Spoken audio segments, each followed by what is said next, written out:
Assalamualaikum warahmatullahi wabarakatuh. Perkenalkan, nama saya Bayu Mulyadika. Hari ini saya akan menjelaskan bagaimana sih penyebaran agama Islam di Nusantara.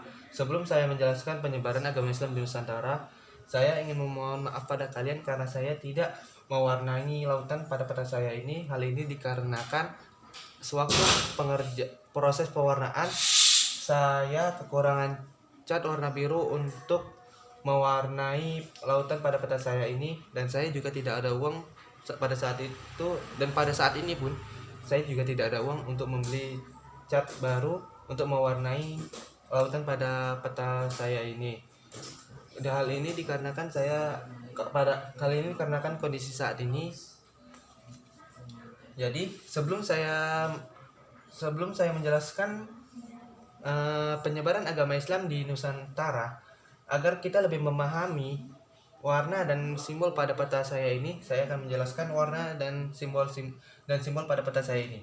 Yang pertama, warna hijau muda melambangkan abad ke-13 dan abad ke-14, warna hijau tua melambangkan abad ke-15, warna kuning melambangkan abad ke-16, dan warna hijau yang agak lebih terang ini melambangkan abad ke-17 dan ke-18. Nah, tanda panah ini melambangkan arah penyiaran agama Islam. Ajaran agama Islam sendiri sudah mulai masuk ke Nusantara pada abad ke-7 dan mulai terasa dampaknya pada tahun 1285, yaitu tepatnya di pesisir utara Aceh, yaitu di Samudra Pasai. Nah, Samudra Pasai itu sendiri pada tahun 1285 telah menjadi pusat perdagangan terbesar di semenanjung Asia Tenggara. Dan kerajaan Samudra Pasai juga telah menjadi kerajaan bercorak Islam terbesar pada saat itu. Tidak hanya di Samudra Pasai, Malaka juga telah mendapatkan pengaruh ajaran Islam. Nah, dari Samudra Pasai dan Malaka, lalu ajaran Islam menyebar ke bagian barat Kalimantan, kemudian pesisir utara Jawa dan juga ke pantai timur Sumatera. Nah, di pesisir utara Jawa sendiri banyak kota-kota pelabuhan seperti Gresik, Demak, Cirebon, dan Banten yang menjadi pusat pendalaman ilmu agama Islam, dan diantaranya telah menjadi kerajaan Islam di tanah Jawa. Pada tahun 1511, seiring jatuhnya Malaka ke tangan Portugis, para pedagang dari Timur Tengah yang semulanya masuk ke Nusantara melalui Samudra Pasai, kemudian ke Malaka, dan juga akhirnya masuk ke pesisir utara Jawa, akhirnya mengubah jalur pelayarannya ke bagian pantai barat Sumatera, lalu ke Selat Sunda, lalu masuk ke pesisir utara Jawa.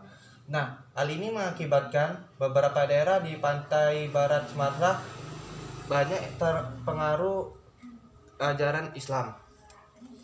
Nah, pada abad ke-15, kerajaan Majapahit pun runtuh dan berdirilah kerajaan Demak sebagai kerajaan Islam pertama di tanah Jawa. Pada saat itu, kerajaan Demak telah menjadi pusat penyebaran agama Islam, sehingga mengakibatkan pesisir utara Jawa mengalami kemajuan yang signifikan pada ajaran agama Islam.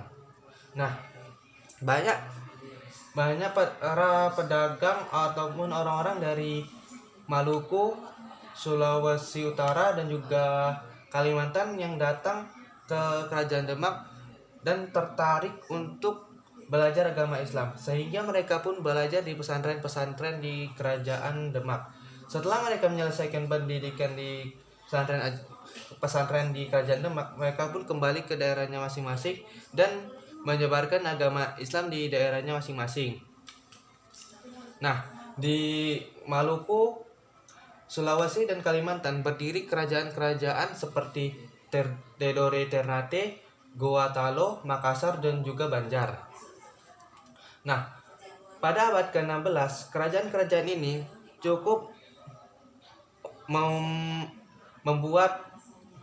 cukup membantu dalam penyiaran agama Islam. Contohnya kerajaan Tidore Ternate membantu penyebaran agama Islam di sekitaran Maluku, Sulawesi bagian utara, dan juga ke Papua. Nah, kerajaan Makassar dan juga Gorontalo cukup membantu penyebaran agama Islam di daerah Nusa Tenggara dan juga Kalimantan bagian timur. Nah, kerajaan Banjar sendiri membantu penyebaran agama Islam ke pedalaman Kalimantan. Dan akhirnya pada abad ke-16 agama Islam pun mulai merata di seluruh Nusantara, sehingga mengubah ajaran agama nenek moyang kita yang dulu yang semula Hindu Buddha menjadi ajaran agama Islam. Sekian penjelasan saya hari ini. Terima kasih.